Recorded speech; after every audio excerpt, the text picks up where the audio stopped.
This is a part 2 of online stock trading platform na feature namin last time, which is si MYTRADE by Abacus Securities.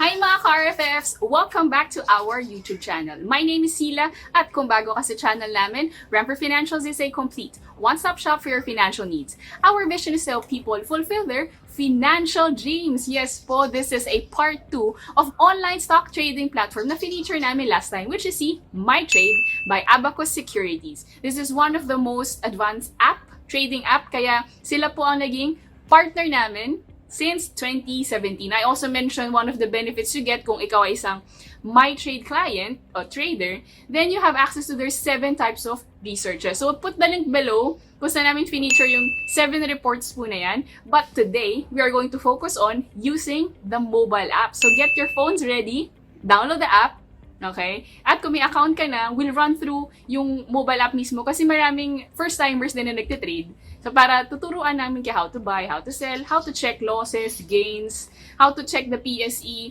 to check nyo yung board lot, ano ba yung mga tinitignan na features. So hopefully, this video makes a lot of sense. This video will be a tutorial for you. You can watch over and over again. But wait! Have you already joined their Facebook page? Meron silang dalawang klase. They have the MyTrade map and yung MyTrade e-learning hub nila, kung saan nandyan po ang mga researchers nila. Lawrence Gonzaga is there, Isaiah Perez is there, and of course, si China Barachina, siya po yung gumagawa ng webinars and trainings whenever we need one. Tapos merong live doon mismo sa page. So hopefully, nakapag-join po kayo. Libre po ang pag-join dun sa Facebook page nila. So are you ready? So get your mobiles up. Let's start trading. So if you have downloaded the app, at inopen mo na, this is what you will see. So there are 2 types of how you can log in using your Touch ID, which is yung fingerprint icon, or we can do the manual login, where you type your username and password. So I'll use this first. I just need to key in my password and click login. And now we are in. So ito po yung itsura nung dashboard ng MyTrade app. So you can see here that there are, it is filtered by volume, but you can also filter it by gainers, by losers, or in percentages. Ayan yung gainers and losers natin. So click natin just to show. Ayan yung sa gainers, yung losers, and in percentages. Ayan. So let's go back to the top volume. Okay, so there are different options that we can explore. You just need to look for these 3 horizontal lines over here. You can find it on the upper right if you're using an Android phone. If you are using an iOS, you may find this below your screen. So pagka-click natin, notice that there are tabs loaded below. So makikita dyan, home, search button, watch list, order book, portfolio, market summary, indices, exchange, stock alert, news, and settings. Tapos pwede ka mag-log out through this dashboard, to this tab. Okay, so check muna natin yung homepage is this one where we currently are. But let's now check the next one, yung search button. So if you click the search, for example, you can search for the specific name of the company or yung stock quote niya. For example, let's see AllHC. That's Ayala Land Logistics. So let's click Ayala Land. So ito yung hinahanap ko. So click that. And now, what can you see here? Nandyan yung full name of the stock. And I'll show you, merong dalawang naka-blue dito, which is yung trade and yung watch. Ano ba yan? Yung may plus sign. So that is if you want to monitor the stock more often, so you can add to watch list. So, di ba, in my previous video about MyTrade, where we showed you ano itsura niya sa desktop, how to navigate through desktop or laptop, nandun yun, you can really create your own watch list. Yung mga stocks na gusto mong i-monitor ng mas madalas. And yung sa trade, if you want to buy yung share na yun or you want to sell kung may existing stocks ka ni Ayala Land Logistics, you can click that button. Also, if you notice below, madami ding information that you may find there. So, yung par values there, the board lot, different data. And some people miss this part kasi hindi nila alam na pwedeng iswipe yung information, di ba? There's a detailed info. You can swipe. Ayan. Then you can see how it is currently being traded. You can even see yung ating mga chart. You can check 1 day, 1 month, 3 months, 6 months. And if you tilt your phone, diba, you can see this one here. If you tilt your phone, magiging full screen yung chart.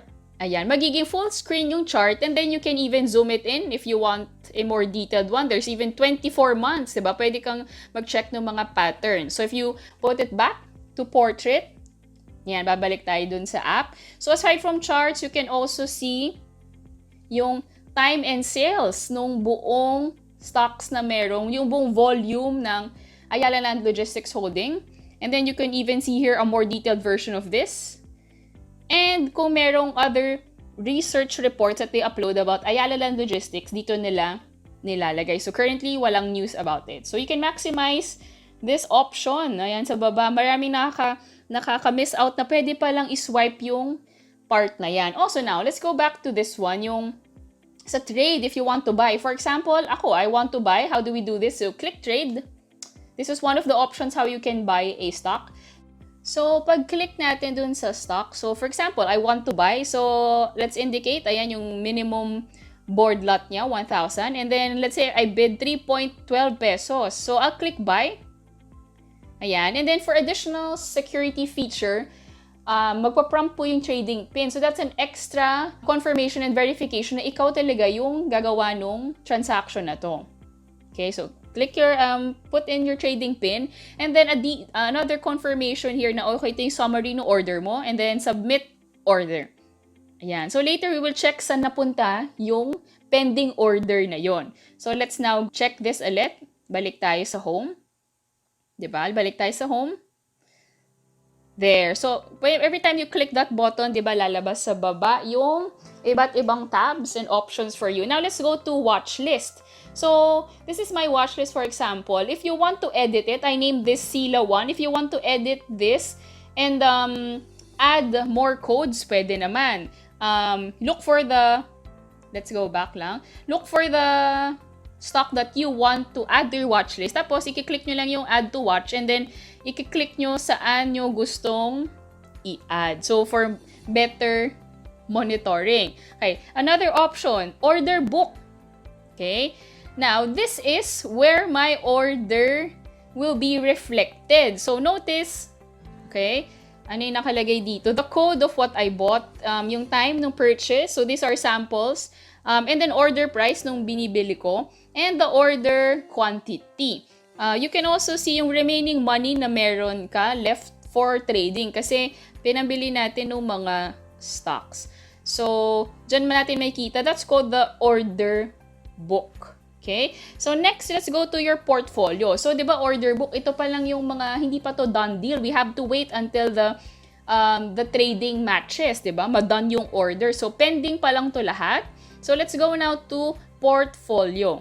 Okay, doon na tayo sa search, sa watch list, order book. Let's now go to portfolio. So, if you click portfolio, you can now see here your remaining money and then your all your stocks na meron ka. Ito na yung portfolio mo, yung meron ka. And then, you can see the market value of those stocks you bought. Tapos, kung nag-gain ka ba or naglo-lose dun sa mga stocks na yon. You can even click kung gusto mo in peso, yung makita mong gains or losses. See? Nandyan po yan. So, naka-numbers po yan. And then, if you want to put it back sa percentages, pwede naman nating ilagay din. Even in sa realized gains and loss, yan yung mga na-withdraw mo na or you took advantage of. So, just click on this button under gains or losses. Ayan, if you want to check kung in percentage, magkano yung kinita mo, and in peso, yung mismong actual earnings. Okay? So, let's now go to the next button. We can see here, market summary. This is the PSE index. Ayan. So, instead of going to PSE or sa Bloomberg, wherever you check it, you can open your MYTRADE app, and then if you tilt it, pa-landscape, it will also automatically show in a bigger screen yung movement ng PSE natin. You can pinch it to zoom out and to zoom in. Yan, para makita nyo yung movement ng PSE natin. And the composition of the fund is also here, di ba? Yan, pag skin roll natin, ano yung umakyat, yung mga nag-occur ng losses, mga unchanged and untraded. Remember, if you want to see the specific portions of this, yung mga up, down, and unchanged, untraded, you can check that dun sa home screen where you can sort by gainers or losers. Okay, next. What can we see here? Okay, so let's now go to the indices. Ano ba tong mga indices na to? So now we have the Philippine Stock Exchange Index, right? But there are also different, the Philippine Stock Market currently has 8 indices. So yung, di ba, iba-iba po yung mga sector ng ating PSE. So for example, the IND, this one stands for the PSE Industrial Index. Okay, yung all index naman, ito naman yung all shares, PSE All Shares Index. For the PRO Index, this is PSE Property Index. For the HDG, this is PSE Holding Firms Index. For the SVC, this is PSE Services Index. For Fin Index, this is PSE Financials Index. And, syempre, yung ating PSEI, yan yung Philippine Composite Index natin. And lastly, yung M-O na index, that is the PSE Mining and Oil Index. O, diba? Ang dami niya. And they're showing per sector kung how is it doing. Like for today, as I am opening this app, yung ating IND o yung PSE Industrial Index is doing positive, di ba? Ayan, nakikita nyo. And the rest are doing negative except for also the PSE Mining and Oil Index. Ayan, naka-up din po siya. Positive din yung MO Index natin. So, we are done with the indices. So, let's now go back and click yung exchange natin. That's a PSE exchange. Yan pa lang naman ang registered na pwedeng pag-tradean, yung local market natin. And if you can also notice, merong stock alert. These are push notifications. So meron muna magpa-prompt dito sa stock alert na you can actually choose anong stock yung gusto mong ilagay and then at what stock price. Okay? But MYTRADE by Abacus Securities will not be held liable dun sa magiging decision nyo because you are setting your own push notification. Kayo din na maglalagay ng predicted stock price nyo, at what price would you want to sell, and at ano yung mga stocks na gusto mong bantayan. So this is up to you. But this is also a good feature, hindi ba? Para nare-remind ka if you really want to be involved in your own direct stock trading, di ba? This platform is really for you.